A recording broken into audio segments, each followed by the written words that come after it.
Pronto, muito bem, começamos. Sejam todas muito bem-vindas, bem-vindes e bem-vindos ao segundo seminário de leitura e discussão do quinto Café Literário Bate-Papo com o autor do FMG Sabará. Nessa quinta edição, a gente está contemplando e aproveitando a leitura dos textos da Cidinha da Silva. E no seminário de hoje, a gente continua lendo os textos dessa autora com a mediação da professora Cris Cortes, que é professora do Cefet Nepomuceno, né? E mestra e doutora em literatura de autoria feminina, literatura comparada. Então, a gente está muito bem servido aqui na mediação. E eu quero agradecer também a presença da professora Aline, que está aqui com a gente nesse projeto, né? Que foi a mediadora do nosso primeiro seminário, a presença de todos os alunos que estão aqui firmes na leitura nesse sábado à tarde. Obrigado, Túlio, também, nosso parceiro do projeto. Túlio Damasceno está aqui. Muito obrigado pela presença. E eu não vou falar muito aqui. A gente já teve a chance de ler alguns dos textos da Cidinha, né, de algumas obras dela, nesse nosso primeiro seminário que aconteceu em outubro. A gente dá andamento agora às leituras com a condução da professora Cris Cortes, lembrando que é realmente um seminário, um espaço aberto. Então, a partir do momento que a professora Cris se sentir satisfeita, né, e a gente vê lendo, as pessoas podem participar, podem abrir o microfone, pode levantar a mãozinha, a gente pode conversar aqui, minha vontade, tá bom? Então, vou passar a palavra para você, Cris. Olá, pessoal, boa tarde. Queria começar agradecendo, né, imensamente aí a oportunidade, Ricardo, o convite, né, a indicação da Aline para participar do projeto, né, fiquei encantada com o projeto e empolgada também, né, e estou muito emocionada, muito feliz de estar aqui, por falar de Cidinha, né, num dia, né, tão importante para inclusive a temática, né, ligada a grande parte da obra dela, que é o Dia da Consciência Negra, né? Então, eu até tinha pensado numa seleção, e aí quando a gente mudou para esse dia, eu fiz questão de escolher textos que dialogassem com essa perspectiva da luta, da resistência, né, e da beleza dessa cultura aí que permanece, que resiste, né, e que é tão importante, né, que a gente possa se adentrar, conhecer, envolver, né. A Aline, na primeira edição, eu achei tão bonito que ela falou, né, que é discutir, e compreender e falar da cultura afro, do racismo e de todas essas questões que envolvem essa temática. E a temática da obra da Cidinha é de competência de todos nós, né? Então, eu estou muito feliz de estar aqui, muito, muito emocionada também. Eu vou começar com um textinho de apresentação que eu fiz sobre a obra de Cidinha. Eu até tinha comentado com o Ricardo, eu acho que eu vou pular essa parte, porque a Aline fez uma apresentação muito legal, colocou um trecho do podcast da própria Cidinha se apresentando, e de uma forma muito completa. Mas como o Ricardo disse que temos novatos, tem gente que não estava da outra vez, então eu vou ler aqui um texto que eu elaborei quando participei de uma mesa da Cidinha, um bate-papo com a Cidinha, de um projeto do acervo dos escritores mineiros lá da UFMG.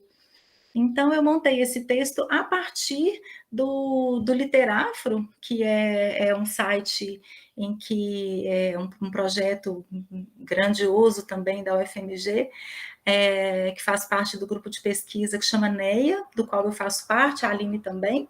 A gente comentou bastante sobre o NEA na primeira edição desse evento, e aí lá tem, depois a gente mostra mais para o final, se der tempo, eu abro de novo o site para vocês conhecerem. A gente sempre recomenda muito, porque é uma grande enciclopédia da literatura afro-brasileira, então lá, e é fácil de acessar, tem índice de autoras e de autores, tem notícias, tem ensaios, textos acadêmicos ligados à temática, e lá tem um texto que a própria Cidinha fez sobre ela, né, ela se apresentando. Então, eu peguei parte daquele texto e inseri algumas impressões minhas sobre a obra. Então, eu vou pedir licença para vocês para eu ler esse textinho, e aí depois eu passo para a leitura do primeiro texto. Pode ser? Tranquilo? Então, vamos lá. Eu estou tão feliz, estou tão emocionada de estar aqui nesse dia, enfim, estou animada já para começar os debates, mas vou seguir aqui essa ordem que eu já tinha planejado. Cidinha, então, é mineira de Belo Horizonte, nascida em 1967. Escritora e editora na Coanza Produções. Ela tem até o momento 17 livros publicados. Tem algumas novas edições para esse ano, que eu não incluí aqui não, porque ainda estão, inclusive a da Autêntica, eu não sei se já foi lançado. Depois não sei se a Aline já está sabendo se já saiu, mas são 17 livros publicados, distribuídos pelo gênero crônica, conto, ensaio, dramaturgia infantil e juvenil. Seu livro, Um Exu em Nova York, recebeu o prêmio da Biblioteca Nacional, na categoria Contos, em 2019, e o Explosão Feminista de Ensaios, do qual é coautora. Foi finalista também do Jabuti, nesse mesmo ano. Recebeu o prêmio Rio Literatura, na 4ª edição, em 2019. Também tem publicações em alemão, catalão, espanhol, francês, inglês e italiano.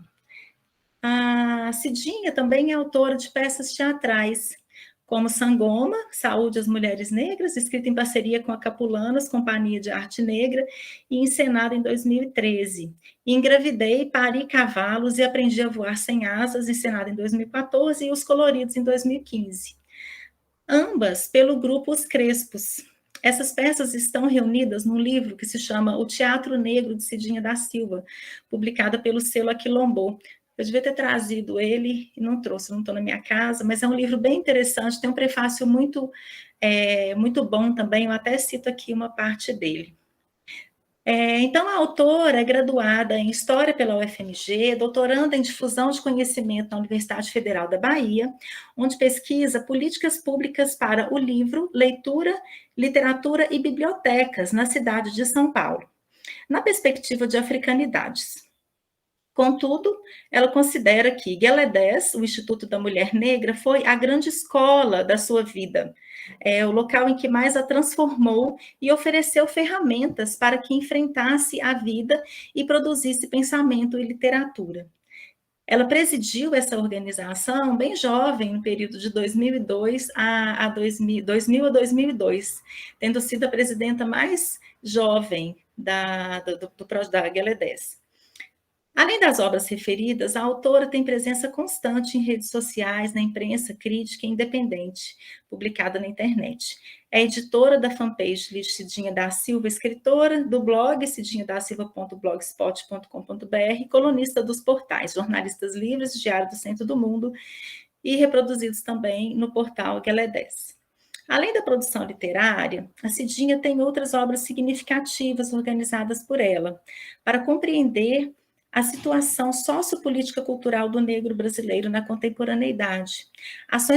Por exemplo, Ações Afirmativas em Educação, Experiências Brasileiras, um livro de 2003, uma das 10 primeiras obras sobre o tema das ações afirmativas para a população negra publicada no Brasil. O segundo livro é Africanidades e Relações Raciais, Insumos para Políticas Públicas na área do livro, leitura, literatura e bibliotecas no Brasil, considerado como uma obra de referência pela CAPES.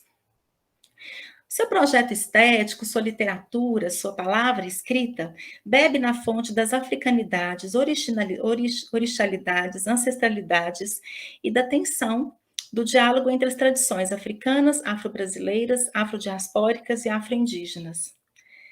Esse é o seu principal tema. Outras temáticas fortes da sua obra são racismo, discriminação racial, desigualdades raciais, gênero e outras questões ligadas aos direitos humanos. Outros temas também que lhe despertam interesse são morte, amor, futebol, política, e a autora gosta muito de política, escreve bastante sobre esse tema. A crônica abriga 10 dos 17 livros da Cidinha. Esse gênero dialoga com o tempo e luta contra ele, contra a temporalidade dos fatos e da escrita. Um gênero que tem como matéria-prima o cotidiano, o que está acontecendo agora. E a cronista, então, é desafiada a abordá-lo e, ao mesmo tempo, evitar que o texto fique datado, ou que tenha um sentido muito restrito e dirigido apenas a um certo grupo de pessoas. É um gênero que tem várias faces, tais como relato, diálogo, a linguagem jornalística, opinativa, crítica cultural, costumes, entre outros. E tem também tônicas diversas, tais como leveza, crítica, ironia, ritmo, humor, poesia. Eu chego a dizer que a Cidinha, ela tem o olhar do Iroko, que é aquele velho orixá, né, do tempo, que alcança tudo e todos. A meu ver, é um dos traços mais marcantes da autora, uma diversidade de temas que nos converge para uma crítica sagaz, ora objetiva, direta, lâmina afiada, como no livro Parem de Nos Matar, ora aparentemente despretensiosa, no estilo Que Tiro Foi Esse?, como no livro Ó Margem, Reinventa os Rios, ou Em Cada Tridente em Seu Lugar. Histórias que começam com uma conversa descontraída, com um jeito bem mineiro de falar e de explicar as coisas, que de repente nos pegamos diante de questões sérias como racismo, diversidade de gênero, preconceitos, em que esse olhar capta como quem passeia pela cena urbana, atenta aos tiros que passariam desapercebidos aos olhos e ouvidos de pessoas desatentas, que na pena de Cidinha ganham beleza e força. A literatura exúnica de Cidinha comove, enlaça e seduz. Desde as crianças que se divertem com os coloridos ou se encantam com Kuame, aos jovens enredados pelos 9 pentes da África. Ou então os adultos que têm seus sentidos aguçados pelas entidades que surgem em um Exu em Nova York, ou reflexivos maravilhados pelos casos de O Homem Azul. A autora negra, produtora de literatura negra afro-brasileira ou afrodiaspórica, é sem dúvida uma das prosadoras contemporâneas de maior fôlego que tenho lido. No prefácio da segunda edição do livro Sobreviventes, o filósofo e educador Eduardo Oliveira nos diz o seguinte comentário sobre a literatura de Cidinha. Cidinha materializa uma coisa banto de viver no mundo a partir da pele e não escapulir para a escatologia. Viver tudo o que é natural, viver mais que sobreviver. Antecipar no acontecimento o sentido que lhe é inerente, sem escapismo para o outro mundo. A autora escapa de longe da literatura cifrada e ideologicamente identificada. Ela é arte, não ideologia.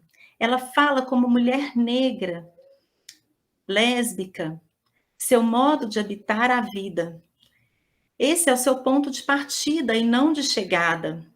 Ela faz uma literatura banta, universalizável, desde o seu lugar de pertencimento. Cria seu próprio modo de expressão. Constitui seu universo. Escolhe suas referências. Diz com o estilo o que não pode se dizer com uma frase. Ultrapassa o dito com o dizer.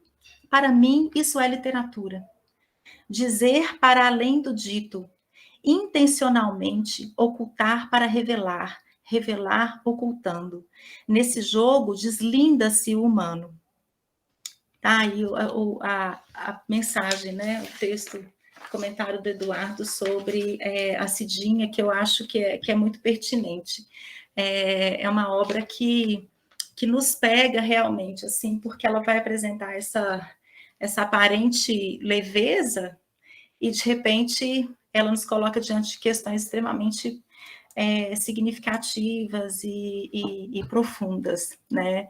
Eu também acho, Evelyn, assim, e são textos, a densidade dos textos, por serem curtos, né? A gente vai ver aqui, agora eu escolhi 3 textos bem curtinhos, como que a gente consegue ir puxando a partir, né, dos textos, como que ele vai se desdobrando, assim, eu falo que eles vão pipocando, eu falei com ela nesse encontro, a impressão que a gente tem é que eles vão pipocando na cabeça da gente. Então, podemos começar com a leitura, então, do primeiro, Ricardo? Podemos, Cris, a hora que você achar interessante, podemos sim. Então, o primeiro texto que eu escolhi para a gente ler... Você quer que eu projete aqui, Cris, e vá passando para você? Ou você quer projetar? Fica à vontade. Tanto faz. Acho melhor você projetar, porque eu estou com medo da instabilidade da minha internet aqui prejudicar o áudio na hora que eu compartilhar. É bom que você fica tranquilo também, que eu vou passando aqui para você.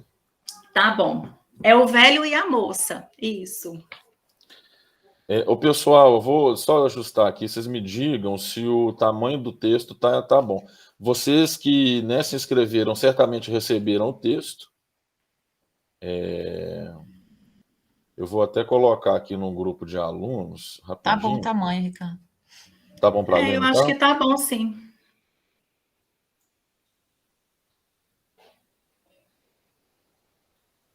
Esse primeiro texto, ele tá nesse livro aqui, Um Exu em Nova York. É um livro de contos, né? Como eu coloquei ali no texto, ele foi premiado. E é um livro que ele tem uma tônica assim, valiosíssima, porque ele perpassa sobre o panteão aí africano, né? Então, ele vai dialogar com os orixás. Ele continua com aquele tom da crônica, porque são temas muito atuais. Ela vai tratar da questão do racismo, da morte, do estranhamento diante de certas questões ligadas ao universo do povo negro, mas ele vai ter esse diálogo aí com a mitologia africana, que é riquíssimo, assim.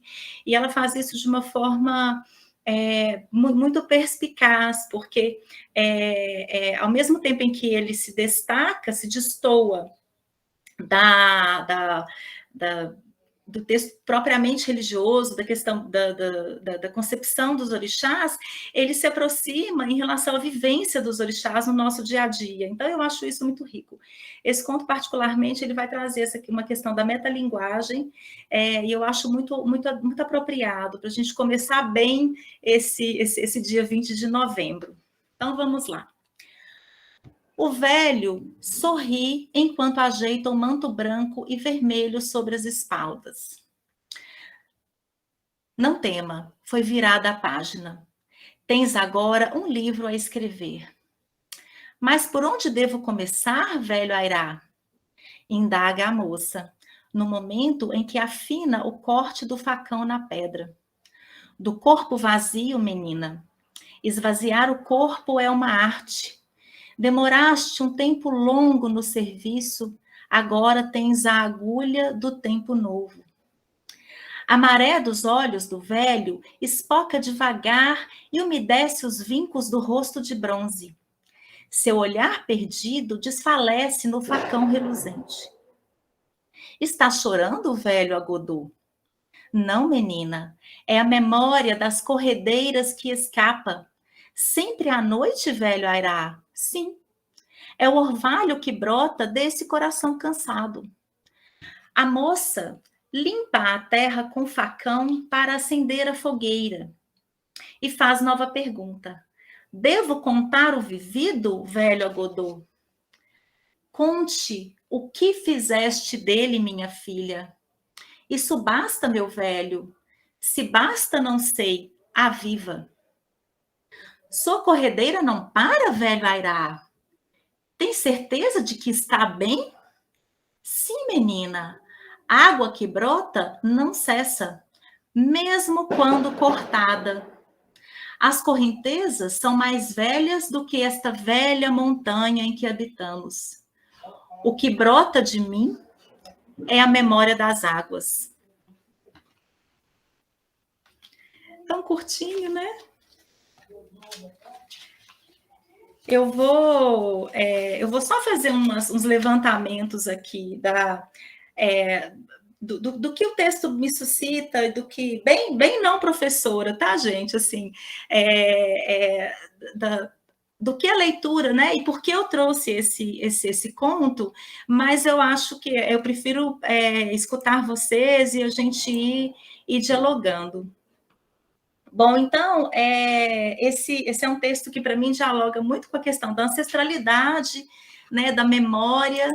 Ela vai trazer aí essa figura aí do velho, né? É um diálogo entre o velho e a moça, e é bem contemporâneo, né? Ela coloca aí a conversa entre os dois numa mesma estrutura, no mesmo parágrafo, exatamente porque essa relação que a gente tem com a própria ancestralidade, com os mestres, né? E as divindades que habitam dentro da gente.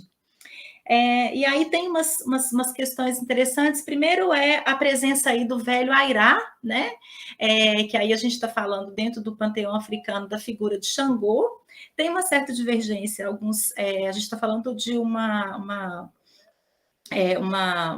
teoria ligada ao candomblé, né? Que é aí o Xangô e suas representações. Então, a Airá seria aí essa figura desse Xangô idoso, esse velho, esse ancião, que já viveu muito, que ele vai carregar aí, né? Ele tá ligado aí aos ventos e aos raios, mas no sentido de clarear e de trazer a paz. Então, é essa imagem de respeito e de sossego, né? De aquietar para poder olhar para a memória, olhar para o vivido e compreender o vivido, né? Depois ela vai chamar ele de Agodô, que é um outro nome, né? Que a gente dá aí para o orixá. Mas então a gente tem essa reverência e esse respeito a essa entidade que chega para esclarecer, né? E é interessante que ela está com a lâmina e o facão, e aí a gente pode comparar a lâmina à pena mesmo. Quando a gente pensa na escritura da Cidinha, no que a Cidinha, como a Cidinha escreve, e aí em alguns momentos ela fala, em algumas conversas ela fala dessa caneta que soa como lâmina, porque ela quer penetrar mesmo e cortar, né? Para que brote dali uma maior consciência sobre esses temas que ela traz, né? Então, a gente tem aí essa imagem desse orixá que vai dialogar com a ideia da nossa ancestralidade, das nossas memórias. Ele fala assim, né? Você está chorando, velho Godot? Não, menina. É a memória das corredeiras que escapa. Então, que memória é essa que escapa, né? Não sei se vocês já leram aí Olhos d'Água, né? Da Conceição Evaristo, né, Aline? A gente lê esse conto, a gente lembra imediatamente aí dos olhos da mamãe Oxum também, né? Que é essa ideia da água associada à fluidez, que ao mesmo tempo em que deságua, em que sai, ela também nos remete a um passado, né? Então, essa ideia cíclica que a água traz, que a lágrima, né, traz, ela vai fazer essa ponte entre o passado e o presente, pensando que a gente está falando aí aqui a narradora, ela vai trazer aí essa ideia da literatura contemporânea, né? O que eu faço com essa lâmina? Né? Como que eu estou afiando a lâmina e eu estou te perguntando o que eu faço agora, né? Então fica aí essa questão para a gente refletir, né? Como que as águas, como que a gente lê, né? Essa lágrima, essa memória, essas águas aí, né? Tem um outro trecho que eu acho belíssimo, que é quando ela diz assim, né? Ele diz assim: conte o que ela pergunta. Devo contar o vivido? Então, aí a ideia da experiência, né? Devo contar, né, o que eu vi? Conte o que fizeste dele. Então, não é só falar da vida, é falar da experiência que foi viver, o que você viveu, né? Aí ela diz, isso basta? Se basta, não sei, aviva. Então, a ideia, o aviva, essa palavra, eu acho ela fundamental. Eu acho que a gente pode conversar sobre ela também. O que é avivar? Né? Rememorar, é reviver, né? É trazer o vivido de que forma, né? Como que ela deixa isso em aberto? Eu acho que é uma reflexão belíssima, né?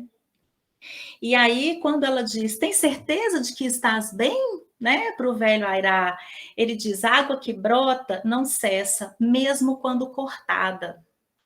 Então, o que seria, né, essa perspectiva aí dessa água que é cortada? Que tentativa de cortar essa água é essa? E que insistência dessa água em continuar brotando? Né? Então, eu acho só umas pinceladas aí para a gente iniciar o debate. Quero ouvir vocês. Gostaram do conto? Ficaram curiosos? Né? Não precisa só de se remeter à minha fala, não. Fiquem à vontade. Ô, Cris, rebatendo a peteca que você jogou de volta para os alunos também, eu tenho certeza que quando a gente lê isso sozinho, a gente fica com as pulguinhas atrás da orelha, não fica não, gente? Sintam-se à vontade para falar o que vocês acharam, sentiram, pensaram, agora com todos os elementos que a professora Cris traz para a gente também, né? O que vocês tiram, o que falta, como é que vocês conseguiram ler esse texto, gente? Todos os nossos participantes aqui. É muito interessante porque ela traz elementos muito, muito próprios do candomblé, né? E aí, assim, são termos que, eu não sei, né, você, em relação à formação de vocês, mas são termos um pouco estranhos para a gente, né? Uhum. Eu acho que é uma reflexão importante que a gente depois pode cair nela também. Pode falar, Evelyn. Boa tarde, gente. Vocês conseguem me ouvir? Sim. Quando eu estava lendo esse texto hoje à tarde, um trecho que me chamou muita atenção foi justamente esse, da água que brota não cessa, mesmo quando cortada. Eu estava pensando justamente nessa ideia de ancestralidade, que seria tipo uma tradição que é passada normalmente, por exemplo, de uma família e vai sucedendo para as próximas gerações. Eu não tinha pensado nessa ideia da lâmina fiada lá em cima, mas esse trecho me chamou muita atenção, porque quando você estava falando da fluidez e dessa lâmina fiada.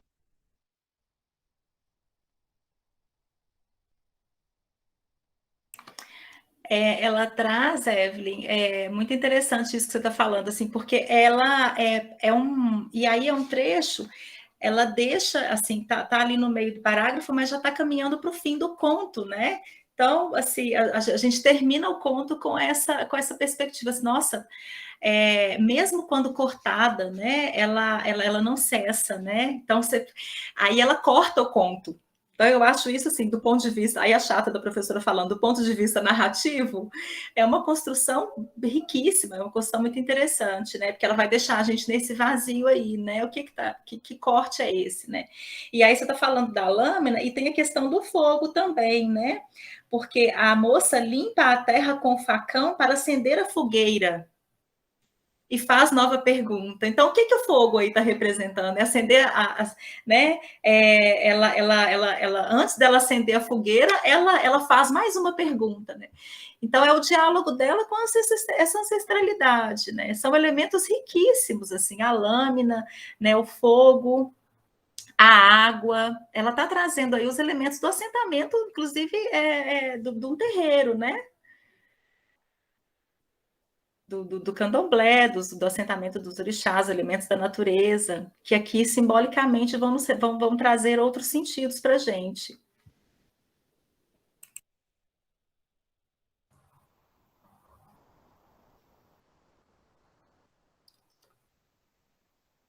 O que mais, pessoal? Alguém quer colocar mais alguma questão para a conversa com o grupo e com a Cris? É interessante que ela faz desde o título, né? O velho e a moça, né? Uma coisa meio parábola, assim.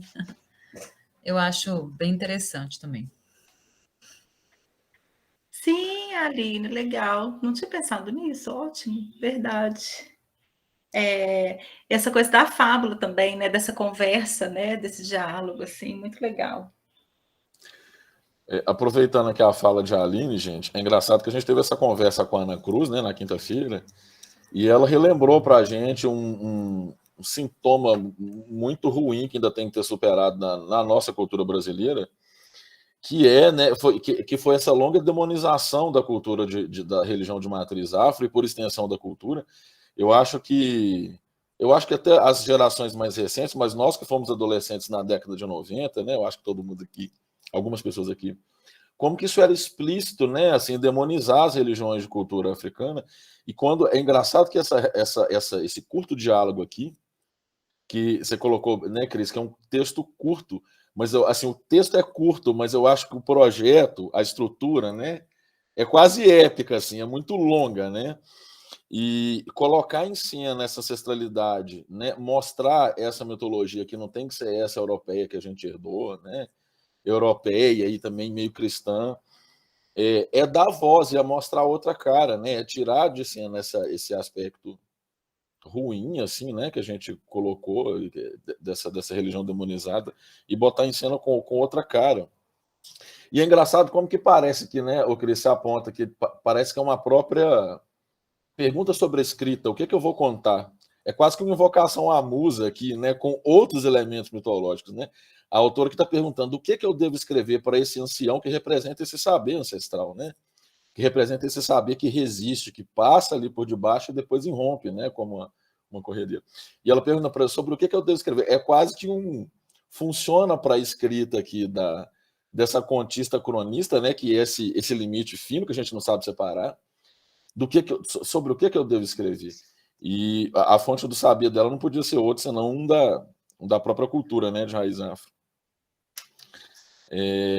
Uma outra coisinha, Cris, que eu queria falar também, que eu achei muito interessante você dizendo como que a Cidinha está na crônica, e como que a crônica, além de ser um gênero próprio do cotidiano, é um gênero nosso contemporâneo, né? A crônica está circulando muito nessas formas orais nas redes sociais.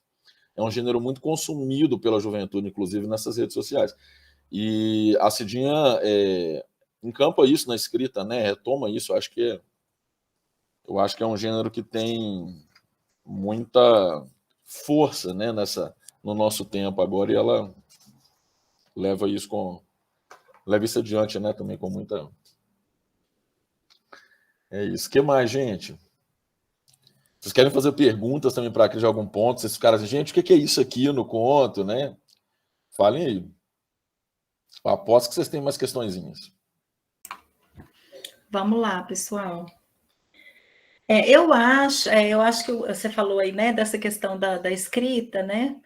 Gente, eu tenho problemas com silêncio, então eu vou falando e aí vocês vão dialogando aqui comigo, tá? Porque assim, daqui a pouco eu dou mais espaço, mas vocês fiquem à vontade para me interromper, só para a gente não ficar assim, né, com aquele suspense assim no ar. Eu vou complementando aqui para ver se também vocês se instigam mais, né?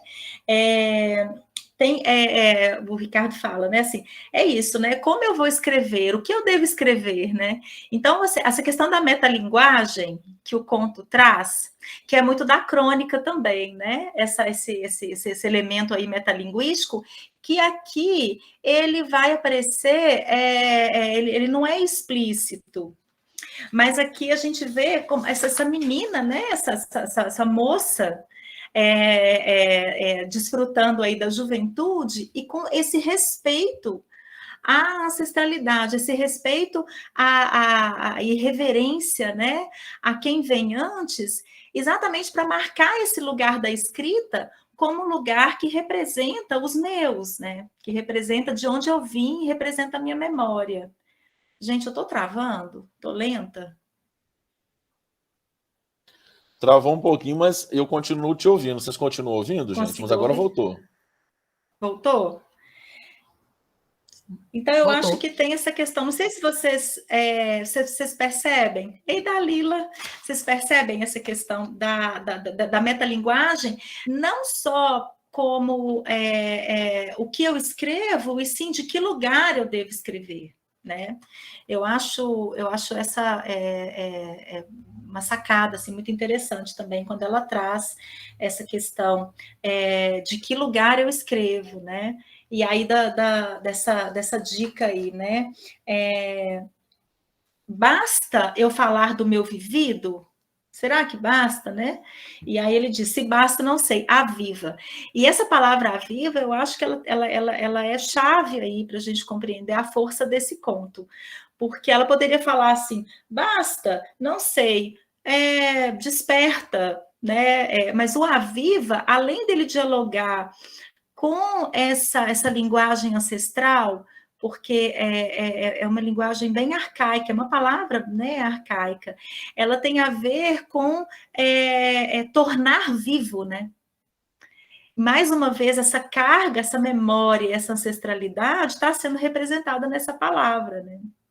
No sentido de trazer à tona aquilo que você viveu, né? E aí nessa palavra, para mim, eu consigo enxergar obras da Cidinha, como Sobreviventes, né? Obras, as crônicas que ela vai trazer, em que ela né, o Parem de Nos Matar. Então, a viva aí no sentido de tornar vivo, mas de provocar também. Então, Evelyn, eu acho que a lâmina entra aqui também, né?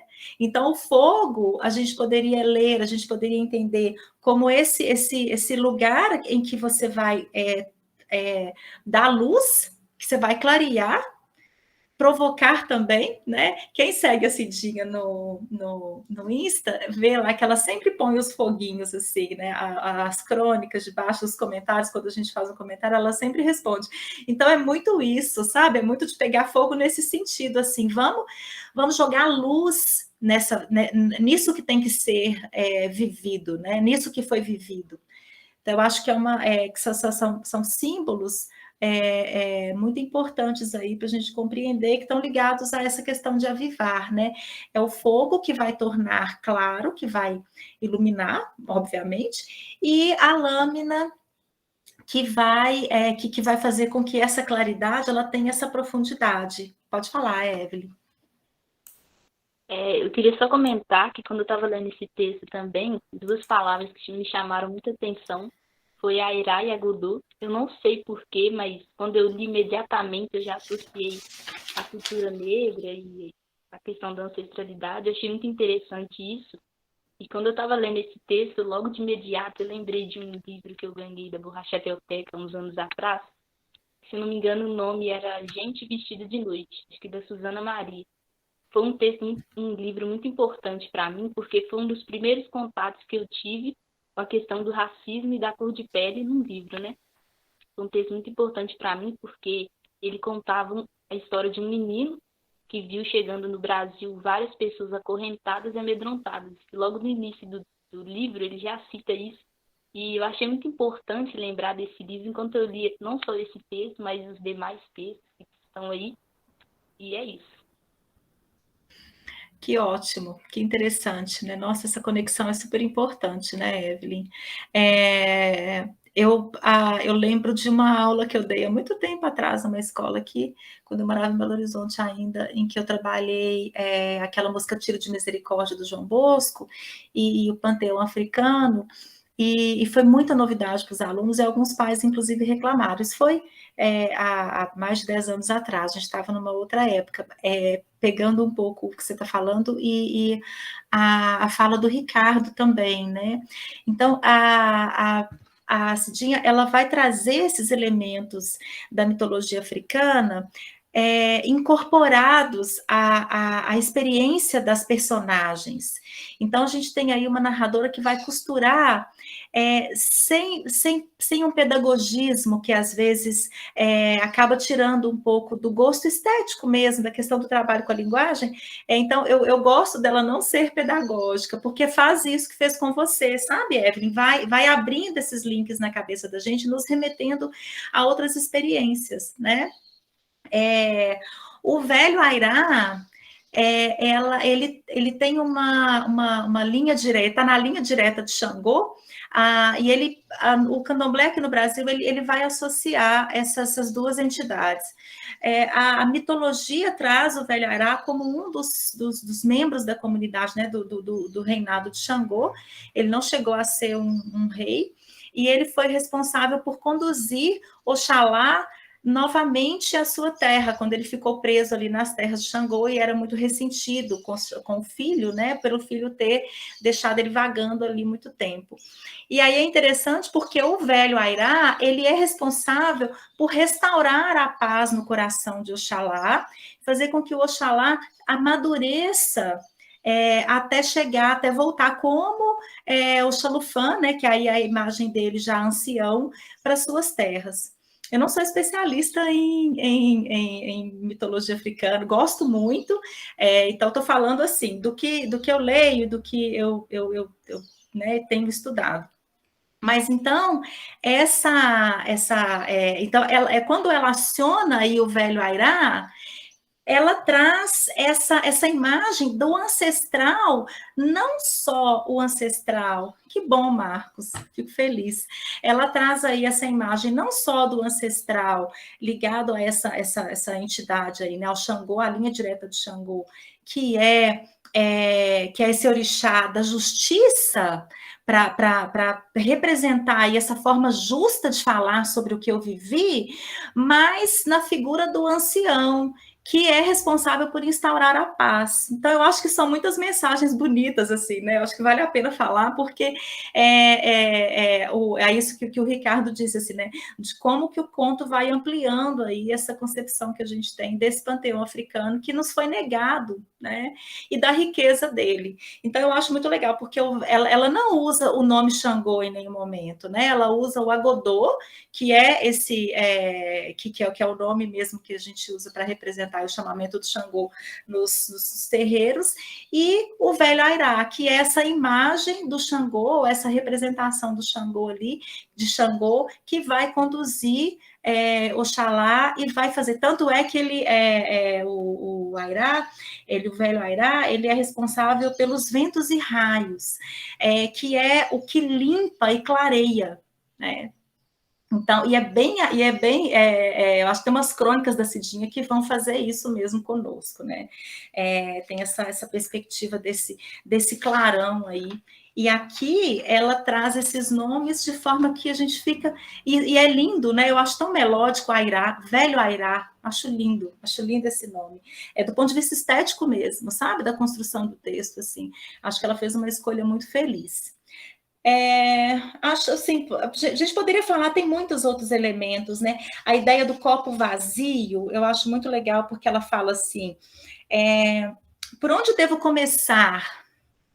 Ela pergunta, né? Então você vê, Ricardo, que essa perspectiva da escritora mesmo, essa narradora aí, que está investigando o seu processo de criação, né? E ela vai consultar aí esse velho, né? Esse ancião, esse homem sábio. No momento em que afina o corte do facão na pedra, no momento em que ela afina, ela pergunta, por onde começo? E aí ele diz, do copo vazio. Esvaziar o copo é uma arte. Então, só para a gente finalizar e amarrar com essa questão da consciência negra, eu acho muito interessante esvaziar o copo ser uma arte, e o final aí, quando ela fala que mesmo quando as corredeiras são cortadas, ela não cessa, a gente tem aí duas pontes nessa linha temporal. Eu acho, e esvaziar o copo aí é a gente se despir mesmo, né, de todos esses preceitos que foram, né, que se transformaram em preconceitos sobre a história do povo negro aqui no Brasil, sobre essa questão da diáspora mesmo, né, do momento de escravidão, dos povos escravizados, e de como que a gente herda essa concepção aí. Não sei se a Aline chegou a comentar, porque a Aline dá uma aula ótima sobre isso, sobre o navio negreiro. A gente falou ali na semana, na primeira edição, acho que não, né? Dessa coisa assim, de uma visão do navio negreiro num lugar muito, muito cruel, muito trágico, né? Que é importante a gente saber que foi cruel mesmo, né?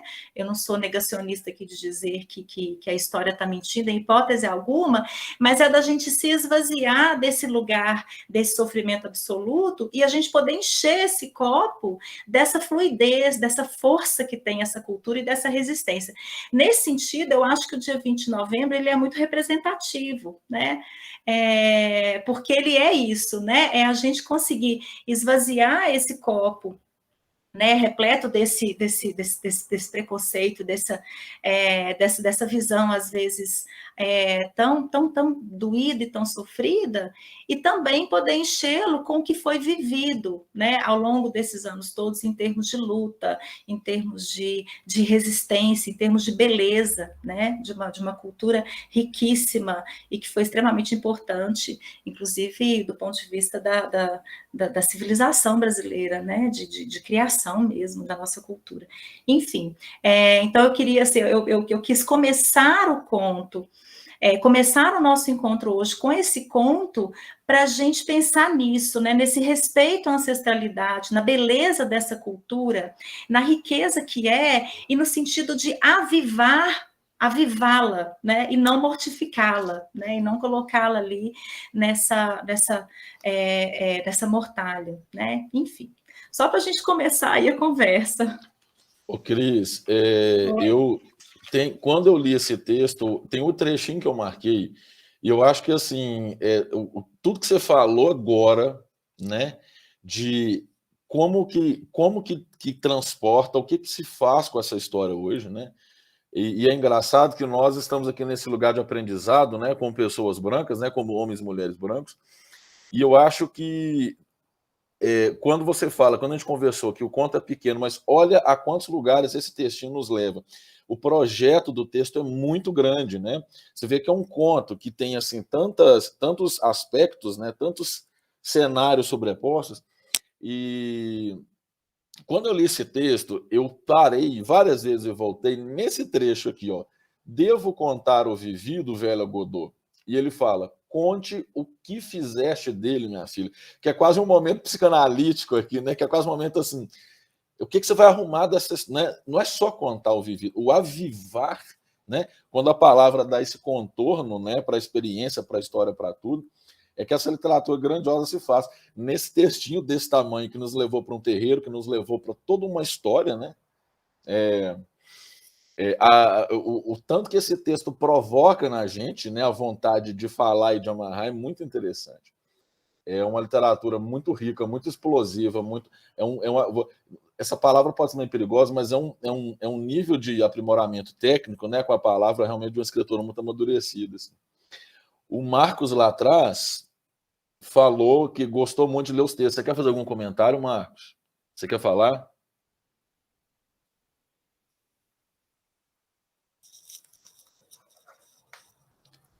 Quer falar do que você gostou, o que te impressionou? Quer colocar alguma questão? Quer fazer algum comentário? Mais alguém quer, pessoal?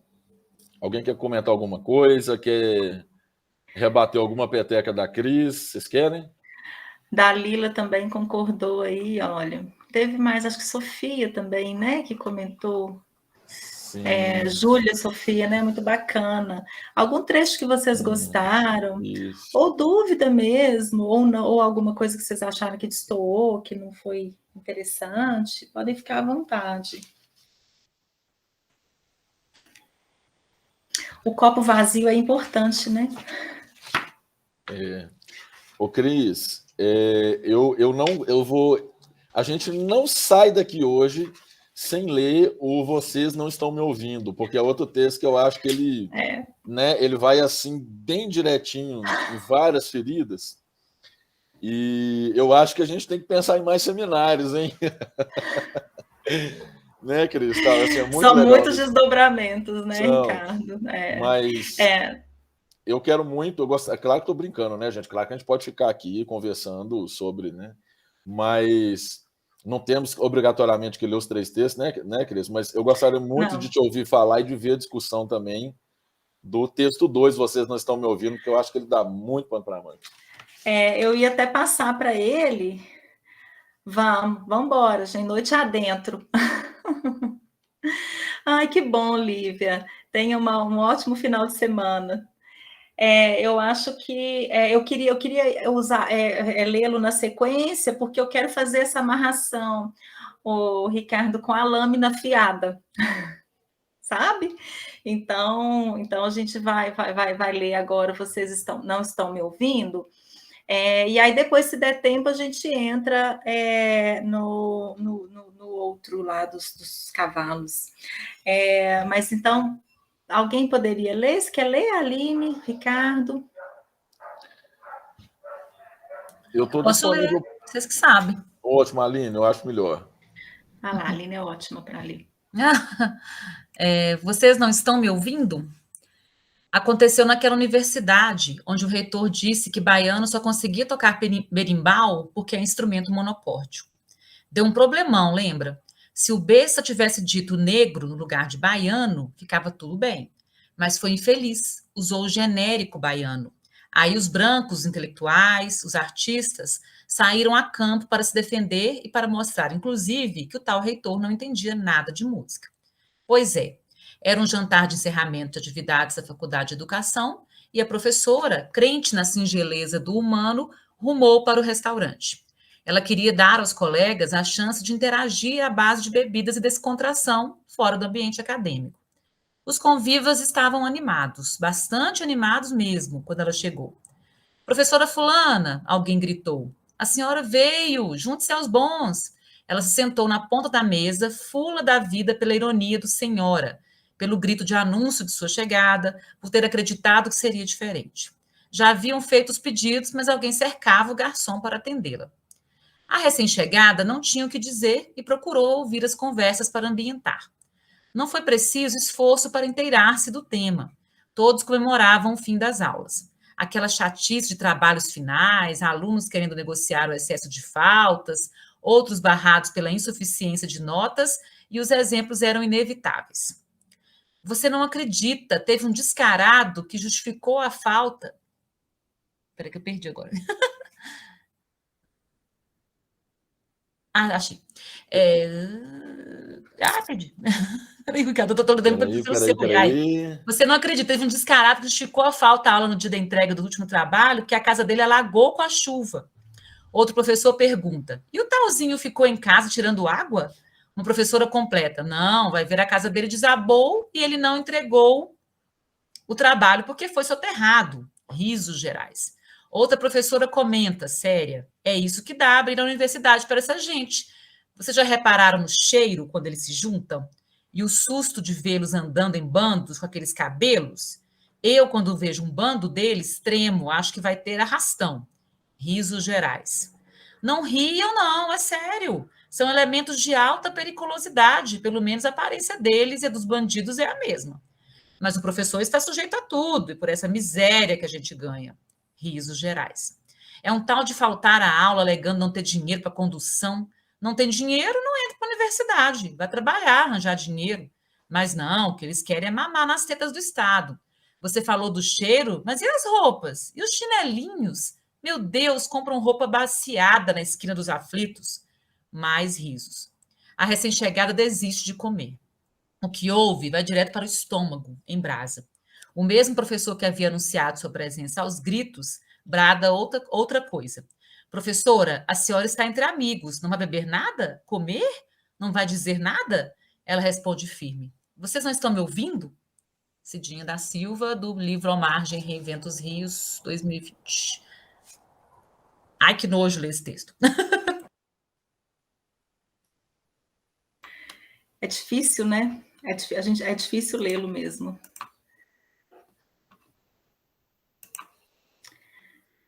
Esse texto, gente, a lâmina afiada aí. Esse texto, ele está nesse livro aqui que eu adoro, que chama Ao Margem, Reinventa os Rios. E as crônicas, elas têm esse tom, assim, que começa muito descontraído, começa assim, no sentido assim, muito coloquial, e aí ela vai apertando o estômago, né? E aí, gostariam de começar com as impressões?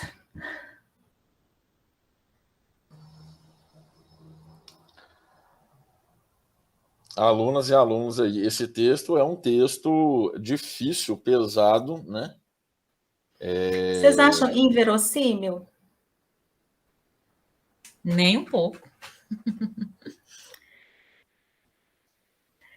Para a gente que é professor, que está acostumado a frequentar as salas de professores, né? Assim, é interessante, assim, ela traz... Pode falar, Evelyn, vou deixar você falar primeiro, depois eu complemento.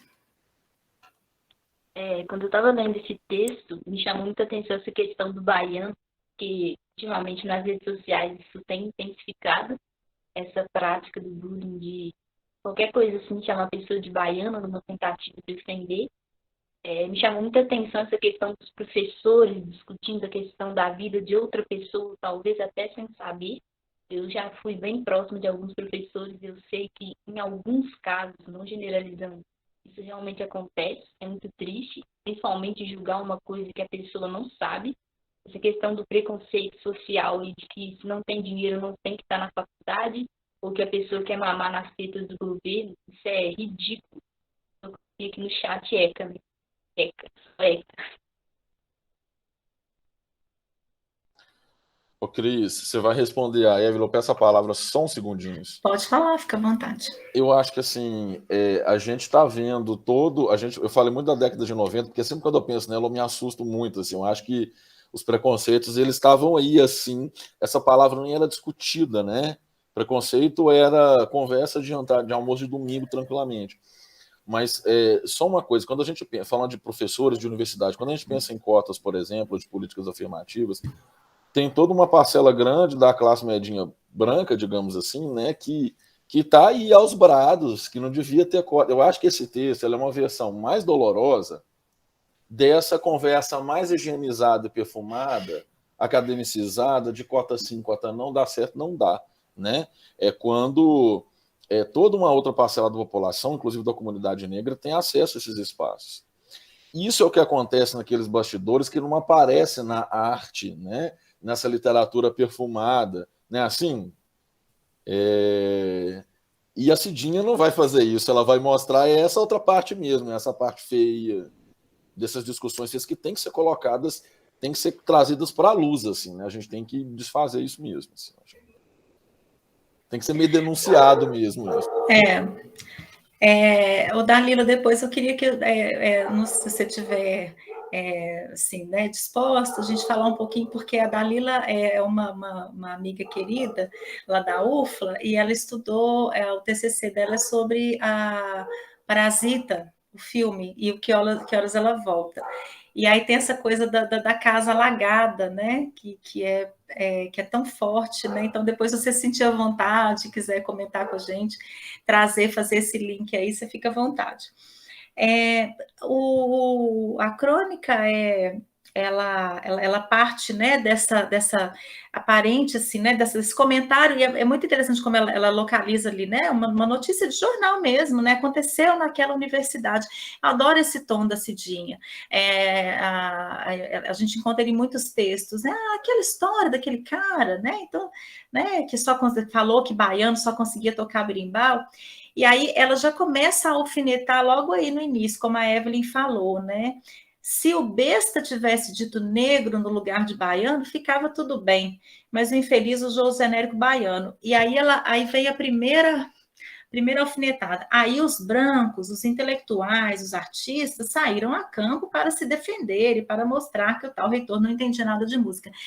Então ela está mostrando aqui que ela começa com uma frase preconceituosa, que a gente fala, nossa, que ridículo esse reitor falar isso.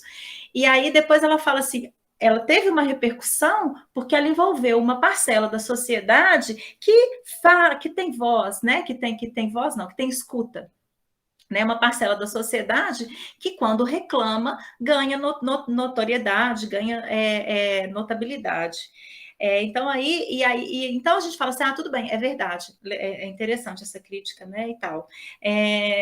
E aí, né, então, assim, o que faz barulho e o que é silenciado aqui? Ela começa com ela vai começar com essa dialética aí entre o silêncio, o silenciado e o barulhento, né? Então, eu acho que ela já inicia isso de uma forma muito interessante. Então, os intelectuais brancos fazem barulho e são ouvidos. E aí, isso vai culminar no final É engraçado que a gente fica, quando eu me refiro a esse final e ao incômodo da professora, a gente fica, não sei se vocês ficam, eu fico emocionalmente abalada, dá um nervo da gente se referir a isso, mas a gente precisa falar disso, e é isso.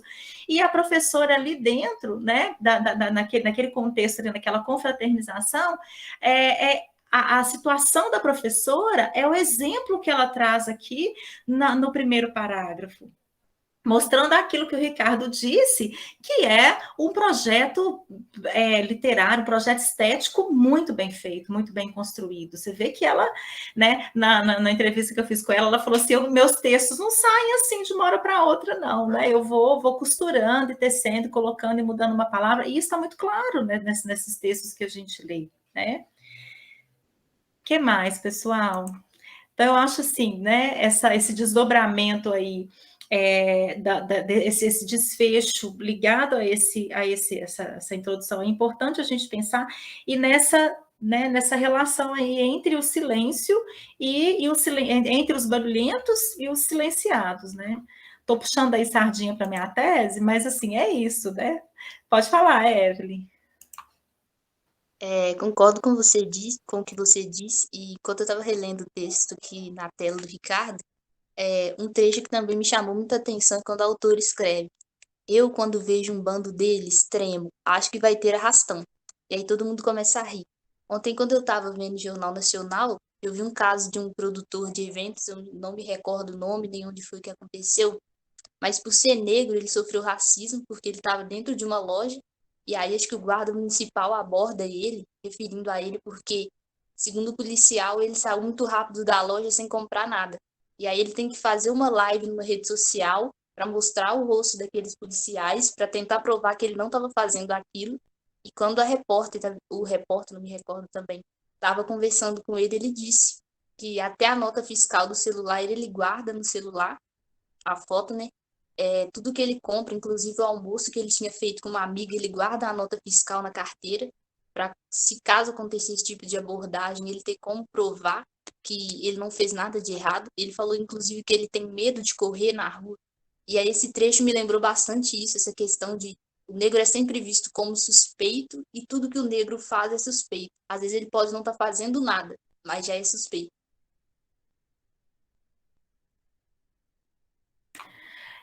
Isso é muito forte, fica muito evidente e me assusta, Evelyn, a gente está em 2021 falando isso, sabe, assim, reconhecendo isso, assim, é assustador, né?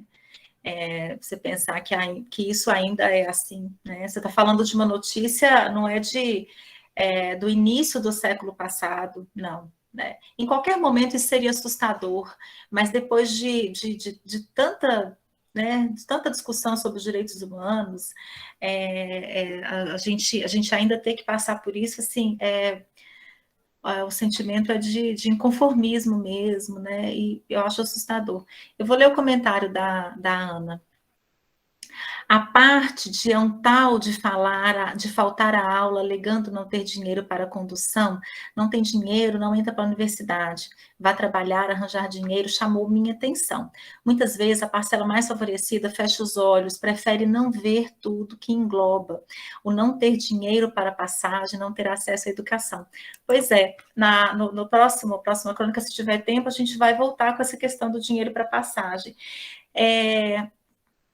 Aí a Evelyn concorda com você.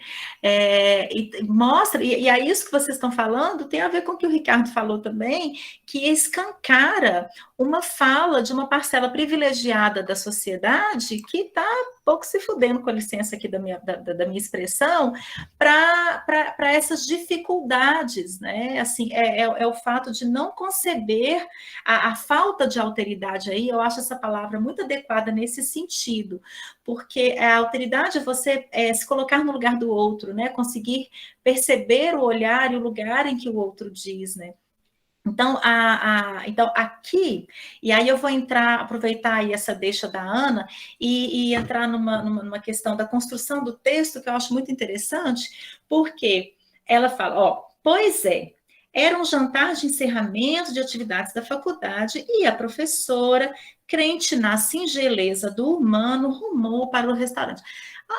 O refinamento da ironia aqui, né, assim, assim, perfeito, assim, eu adoro quando ela crente na singeleza do ser humano, né, como ela foi ingênua, né, e aí daqui para fora, daqui para frente, né,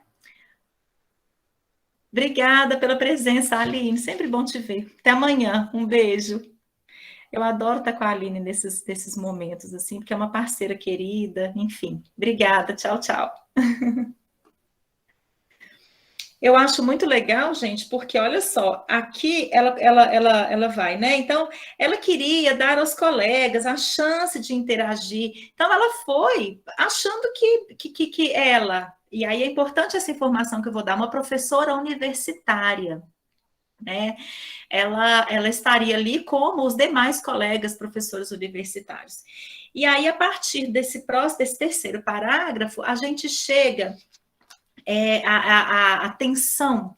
E aí, lá no meu texto de introdução, eu falei, né, que a Cidinha, ela traz essa tensão da questão do povo de pele preta na sociedade, porque ela vai... ela vai, a narradora, a narrativa aqui, ela vai retirar a sua voz, e ela vai dar voz a esse elemento que causa essa tensão. E é isso que deixa a gente tão desconfortável, principalmente o leitor de Cidinha, né? Então, eu lembro que numa aula que eu assisti com o professor Eduardo de Assis, que é o nosso coordenador lá, né, do grupo de pesquisa, em que ele falava assim, trazer esse sujeito que causa essa tensão para dentro do texto, para dialogar de dentro do texto, é uma questão estética elaboradíssima. Porque como que você vai fazer isso sem confundir o seu leitor? Agora, do ponto de vista da construção do texto mesmo, né? Como que você vai fazer isso sem confundir o seu leitor? De que voz que tem a sua narrativa? Então, aqui a gente observa que a narradora ela vai se retirar para dar voz a tudo isso que a gente chamou de asqueroso, de nojento, né? Começa aí, olha, e aí ela coloca aqui, né? Professora fulana, né? Alguém gritou. Então, aqui, essa parte da narrativa, essa tensão instaurada aqui, ela não faz questão nem de colocar o nome da professora, né? A senhora veio. Então, aí, junte-se aos bons. Então, aí é o primeiro elemento da construção da linguagem que vai distanciá-la desses demais colegas, né? Que ela achava que fossem colegas, porque, coitada, acreditava na singeleza do humano, né? E aí ela já começou a ficar incomodada com senhora, né? E aqui essa próxima parte, olha, incomodada pelo senhora pelo grito de anúncio por ter acreditado que seria diferente. Então, aqui ela já se dá conta de que realmente ela acreditou na singeleza humana, coisa que ela não deveria ter feito, né? E daí para baixo, né? Só piora, né? Então, aquela chatice, trabalhos finais, alunos querendo negociar. Então, aqui é interessante quando a gente pensa assim, na importância que a Cidinha dá para a questão dos direitos humanos e como que eles são colocados aqui. Além do tema evidente, que é a questão racial, né, um racismo explícito na fala da Evelyn, da Ana, aqui já ressaltada, a gente tem também o desrespeito por outro ser humano, né? Então, ela usa a palavra humano lá, a singeleza do humano, e aqui fica muito claro esse desrespeito ao direito do outro de frequentar a universidade, né? E dessa situação de um grupo de pessoas falando de forma desrespeitosa de um outro grupo e um grupo muito específico, né? Então, eu acho muito legal a gente pensar nesse parênteses que o texto apresenta, em que a voz da narrativa some e aí a narrativa vai aparecer para cutucar a gente ainda mais, né? Porque, por exemplo, olha, o risos, né? Risos gerais, né? Mais risos. Então, aí a voz da narrativa ela vai entrar para deixar a gente numa situação mais incomodada ainda, né? Quando ela vai... E aí, e tem várias vezes, né? Acho que são 3 ou 4 vezes que coloca risos gerais, mais risos. Você fica assim, não é possível que o povo está rindo disso, né? Eu imagino para o aluno lendo isso, né? Assim, o tanto que é incômodo, né? E é um tom extremamente coloquial, o que torna mais verossímil ainda, né, a cena, torna a cena mais plausível. A gente consegue imaginar essa cena desses professores no bar, comentando isso e esses risos. E aí ela termina isso que eu chamo de parênteses na narrativa com mais risos. Né? Então as pessoas rindo, mais risos, e aí a narradora volta, né? A voz da narrativa aí volta, dizendo que a professora recém-chegada desiste de comer, né? O que ouve vai direto para o estômago.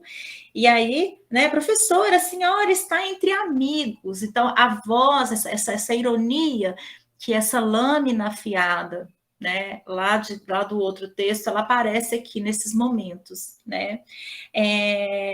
Não vai dizer nada.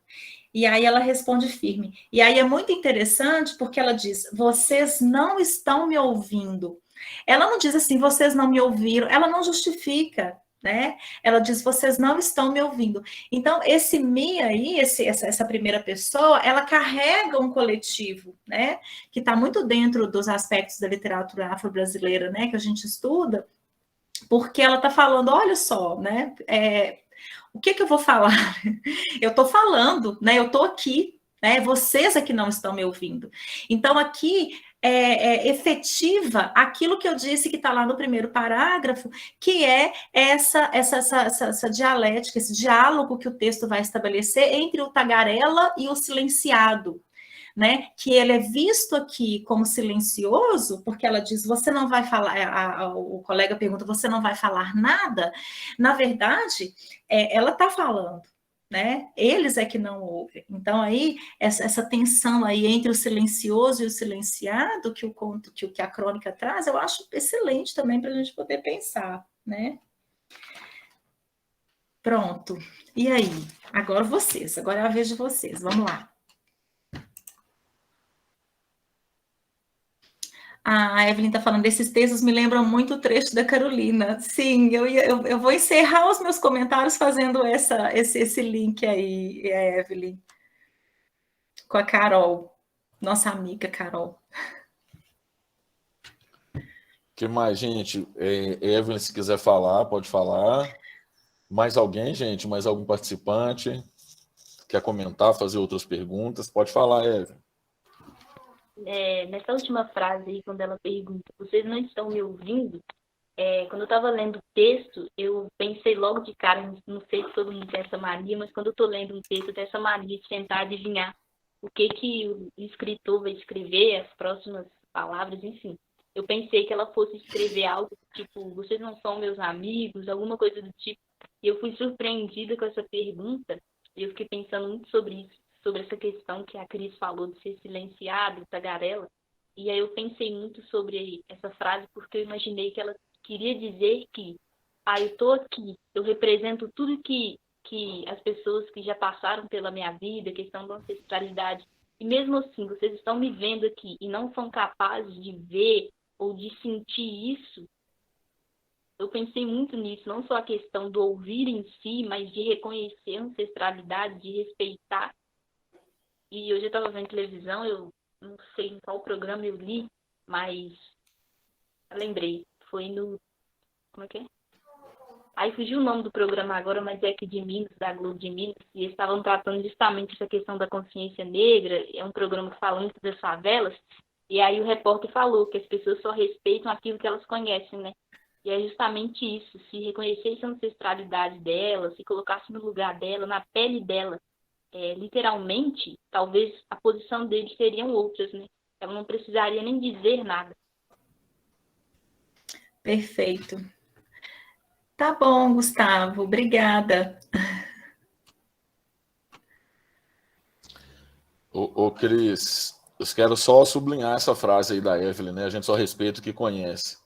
Isso é tão importante, né? Quando a gente fala das vozes silenciadas e como que a literatura é uma ferramenta poderosíssima para dar voz a essas vozes, né? Esses grupos silenciados.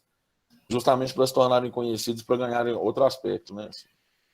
Exatamente. É a questão da alteridade, né? Que eu insisto Exato. muito nisso, né? Cris, eu vou fazer só uma pequena... Pode falar. Pode falar. Não, pode concluir sua fala. Não, é só porque o gerúndio aí, né? O estão me ouvindo, essa construção, ela tem a ver com o que a Evelyn falou no sentido da ancestralidade, porque da semana, do Dia da Consciência Negra, porque eles não estão vendo e não ouvindo aquela... É mesmo, Ana. Vocês são, né, gente? Guerreiros, né? Estamos aqui junto. Essa permanência, sabe? Assim, essa ideia dessa permanência aí, desses sujeitos na sociedade que não são ouvidos, né? Então, eu acho que essa construção aí também é muito interessante. Pode falar, Ricardo. Ô, Cris, é uma satisfação muito grande ver como que os temas provocam, né? E como que a gente tem mais o que pensar sobre eles e mais o que discutir sobre eles, né? Eu, muito infelizmente, por uma questão de tempo, eu vou ter que chamar a gente para a gente fazer os encaminhamentos, né? Porque são 5h30. Uma pena mesmo, mas eu acho que, Cris, esse encontro aqui, né, com você e o outro com a Aline, mostra que a gente, né? Você vê que mesmo no momento desse, né, de sábado à tarde, que talvez poderia ser um momento de descanso, a gente pode... É muito legal ver os frutos e o interesse, né, nesses momentos. Nós podemos pensar em outros interessantes que atendam muitas pessoas. Mas, como são 5h30, né, a gente tem esse tempo aqui pensado, eu quero convidar as pessoas a fazerem seus últimos comentários, quem quiser fazer mais perguntas, retornar a palavra para você, Cris, para você também fazer os seus comentários finais. Esse é o nosso momento das últimas perguntas, últimos comentários, gente. Muito, muito infelizmente. Vamos lá, gente. Agora ou nunca. Eu queria saber qual que era o outro texto. Você tinha separado 3, Cris? Tinha. Eu como, né, assim, adoro, né? Eu tinha separado, sei lá, os 10, né? Aí mandei 3. Ô, Túlio, não sei se você se inscreveu no Event 3, mas esse material está lá. E eu também posso compartilhar. Esse material fica lá na hora que você vai entrar aqui na videoconferência. Tem um material de apoio lá que estão esses textos. Ah, tá. Não, eu apanhei muito meu setênio é muito avançado para esses negócios tecnológicos. Sim, a gente está lá mas mesmo. Eu vou olhar lá. Eu compartilho aqui também nos nossos grupos. Beleza. O terceiro texto, Túlio, eu queria compartilhar para a gente ver essa questão. Eu insisto muito nesse projeto estético da Cidinha, que é um projeto muito, muito profundo, assim, muito pensado, né? Como o Ricardo falou várias vezes. E esse texto ele dialoga com aquele momento em que as passagens subiram em São Paulo 40 centavos e houve uma grande comoção da população, e aí, em contrapartida, teve aquelas questões de dizer, que mimimi, subiu só 40 centavos, não sei o quê. E aí ela vai comparar esses sujeitos que pegam o transporte, né, coletivo, público, né, como os cavalos, né, que dormem em pé, dessas pessoas que ficam ali dentro do metrô, exaustas, exauridas. E mais tarde ela vai fazer essa comparação, em outro momento ela vai fazer essa comparação com a questão do trabalho, da escravidão. Então, do ponto de vista da crônica, para a gente que dá aula é um prato cheio, porque está muito datado, e ao mesmo tempo, mais uma vez, né, a repercussão é muito grande. Voltando aí e esse poder de ser, Cris, só um comentário, e esse poder de ser um texto absolutamente localizado no tempo, mas que envelhece muito bem, ainda que a gente esqueça, vamos supor que novas gerações não sabem nada desse momento que teve, porque esse aumento de passagem, ele foi o estupim de toda uma efervescência social, né, lá em 2016, mas mesmo datado, você vê que mesmo gerações seguintes que não souberem desse fato, leem esse texto e assim são impactados, né, pelos temas. É isso. É o fogo e a lâmina, né? Só para fechar o texto anterior, que eu ia comentar, Evelyn, sobre a minha ideia era essa mesmo, sabe, Evelyn, a gente conectar para a gente fechar aí, a questão que a Evelyn falou da Carolina, né, porque a gente tem aí, a personagem é uma professora universitária, que chega até a universidade, vai para uma confraternização com seus colegas, e ela é chamada, né, junte-se aos bons, como se ela não estivesse junto deles ainda. Então, ela ilude, ela acredita, ela tem essa crença na singeleza da humanidade, inclusive porque ela está num lugar de prestígio, né? Assim como Carolina, quando começa a publicar, assume um lugar de prestígio. E foi tão desprestigiada em vários momentos, né? Assim, o relato ali do caso de alvenaria, ela contando da peleja dela, né, para ser vista e reconhecida como uma intelectual, e agora a gente, né, ela está tendo essa notoriedade toda, e eu morro de orgulho, fico numa felicidade imensa, mas é isso, né? Assim, então, esse silenciamento, para quem acha que as cotas é mimimi, ou é bobagem, ou vai ressaltar o racismo, ele não está ligado só a questão de classe, como eu escuto muito, né? Ele está ligado à questão da pele, né? Uma questão fenotípica aqui no nosso país, e é preciso falar disso, né? Eu faço parte da banca de cotas do Cefet aqui, e a gente precisa falar, precisa estudar, precisa compreender essas nuances do racismo no país, né? Então é isso, assim, vou deixar vocês também terminarem, né? O nosso prazo é 5h30, nós estamos estourados, Ricardo. Se alguém precisar fazer mais algum comentário, pode fazer, você que conduz aí. Pode. Não, é 5h30, mas como a gente começa 15 minutinhos depois, eu realmente gostaria de continuar, mas nós temos até, porque essa gravação aqui vai ficar, né, no nosso site como material, e a gente tem a gente precisa encerrar essa demanda de que seja 1h30, e já é um material que certamente vai servir para outros momentos e outros estudos, mas eu acho que essa nossa vontadezinha de continuar é indício de que nós temos bons seminários pela frente também, né? Mais seminários. Eu acho que temos mais encontros. Mas nós temos ainda mais 8 minutinhos para a gente encerrar, que a gente termina às 5h45, né? Então, se os alunos quiserem fazer algum comentário final, quiserem fazer pergunta, quiserem ressaltar mais trechos, está aberto o microfone, gente, para vocês falarem.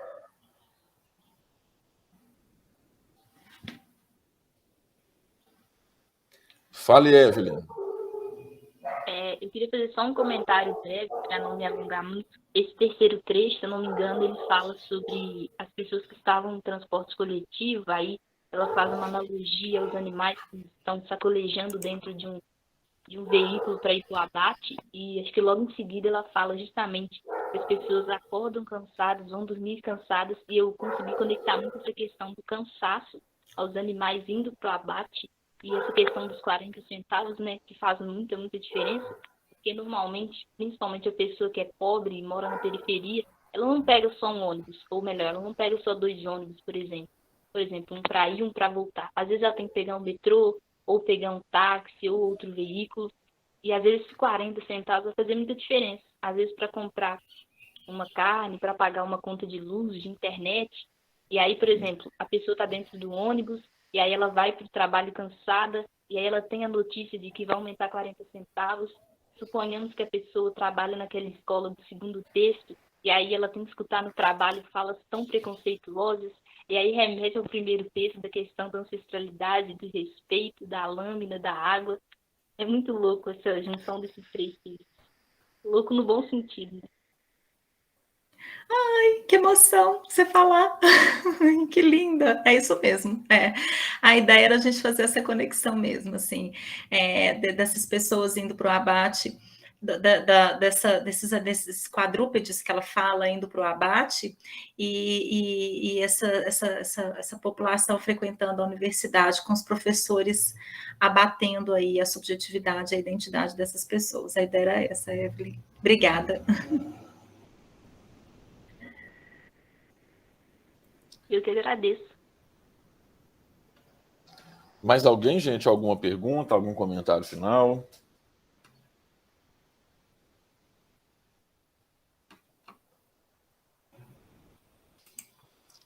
Ana Luísa escreveu aqui: eu quero só agradecer, é muito enriquecedor estar aqui com vocês. Eu estou segurando os agradecimentos. Também. Pode falar, Cris. Não, para a gente também é muito enriquecedor. Para mim é muito enriquecedor estar aqui. Muito, que delícia.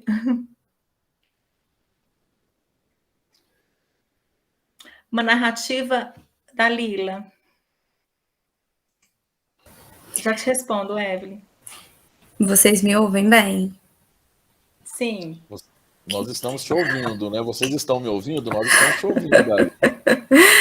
Né? Pois é, aqui no caso vocês me ouvem, né? Que bom, muito obrigada.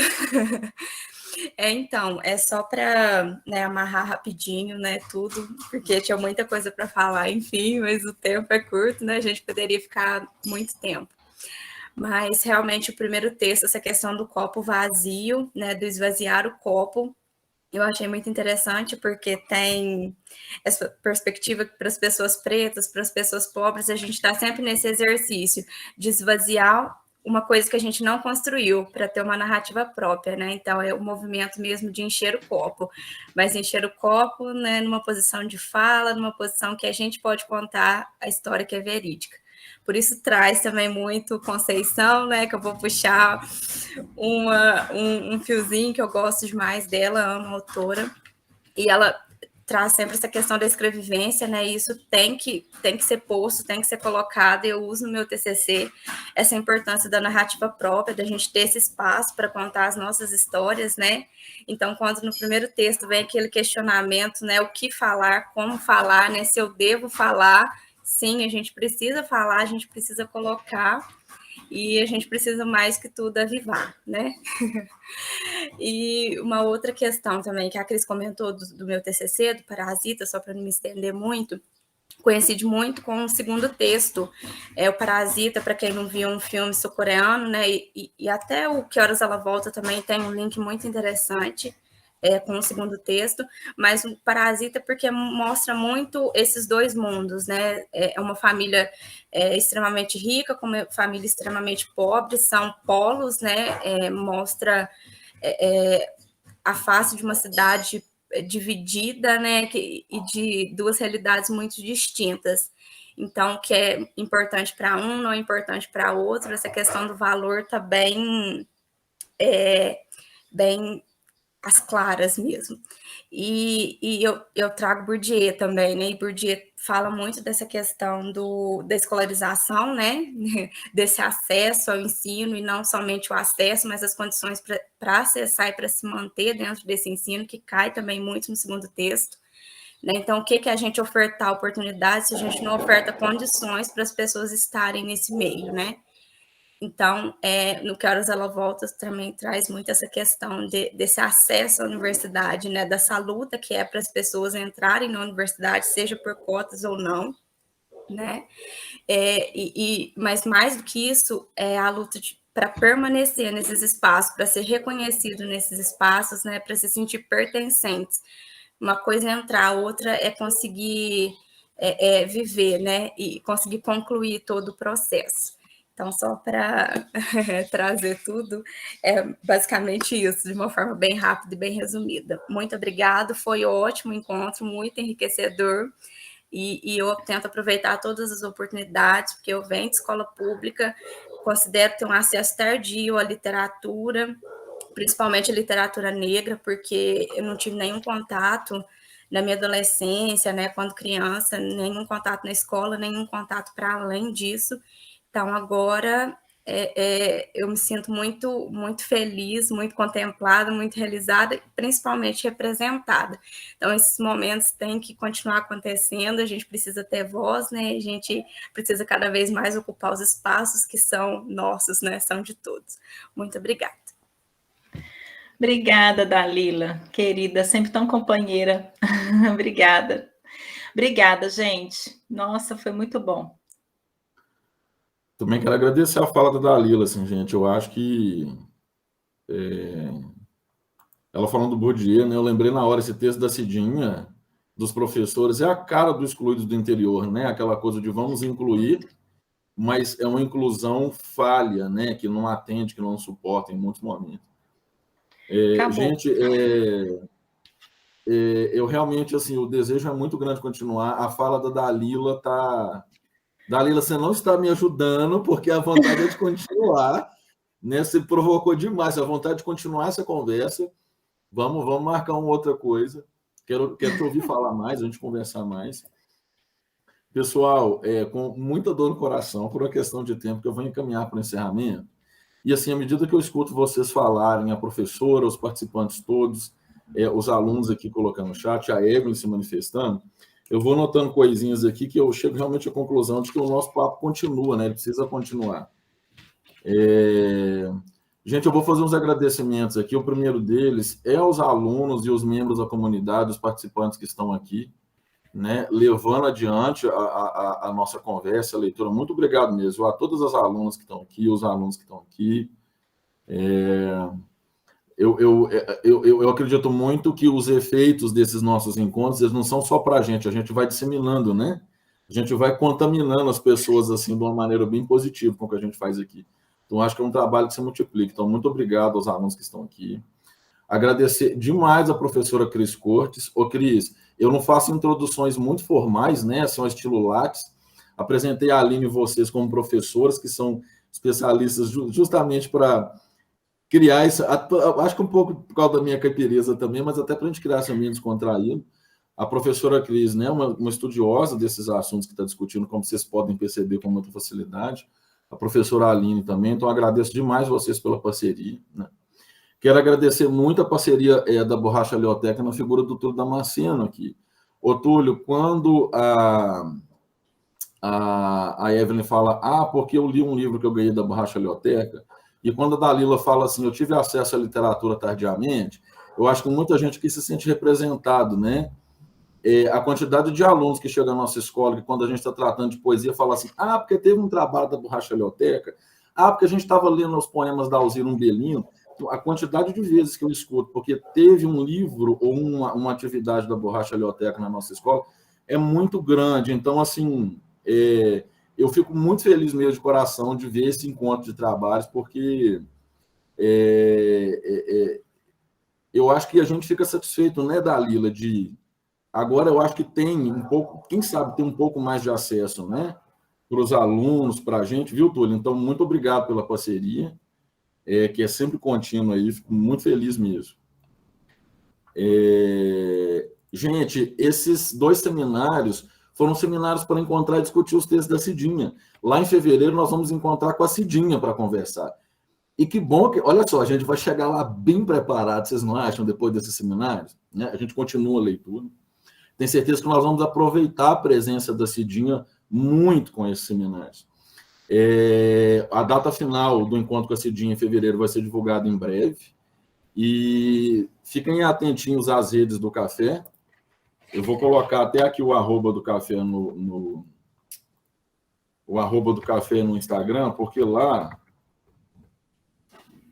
é onde as informações circulam mais, né? Então, nós temos mais algumas atividades acontecendo em dezembro e janeiro, que nós vamos divulgar. Mas a gente vai encerrando por aqui. Muito obrigado a todos que participaram, mais uma vez. Aos nossos alunos, Cris, Aline, Túlio. Mais alguma coisa a gente vai falar? Vocês querem falar mais alguma última coisa? Só que tem Clube do Livro, encontro do Clube do Livro. Agradecer a Borracha Leoteca também, né? Que é um projeto maravilhoso. Fiquei feliz demais de ter te dado certo, conhecido, enfim. E tem Clube do Livro de Nepomuceno. Quinta-feira que vem, a gente vai ler o Solange, do Jefferson Tenório, assim, imperdível. Passo para o Ricardo para ele compartilhar com vocês. Obrigada, 1000 vezes obrigada.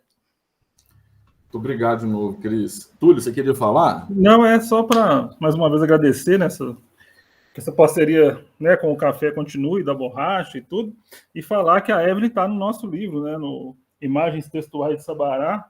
Ela mandou o texto para a gente transformou, né, no livro Imagens Textuais de Sabará, e aí todo mundo que mandou os contos estão aqui, né? Então é só para fazer essa ponte, que além de incentivar a leitura, agora nós estamos incentivando a escrita.